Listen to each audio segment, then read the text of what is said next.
नमस्ते मंडळी, झटपट पनीर मसाला बनवण्यासाठी कढईमध्ये 2 चमचे तेल घेतले. यामध्ये दालचिनी, लवंग, स्टार फूल, मसाला वेलची, हिरवी वेलची, लसूण, आले, तमालपत्री, जिरे ॲड केले.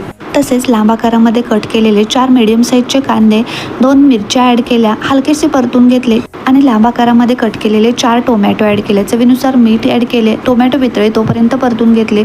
थोडीशी देठासहित कोथिंबीर ॲड केली आणि हे मिश्रण थंड झाल्यानंतर मिक्सरच्या भांड्यामध्ये बारीक वाटून घेतलं. त्यानंतर एका पॅनमध्ये अर्धा चमचा तूप घेतले. पाव किलो पनीरचे तुकडे, मीठ, हळद, मिरची पावडर ॲड केली आणि अगदी हलकंसं 1 मिनिटभरासाठी परतून घेतलं.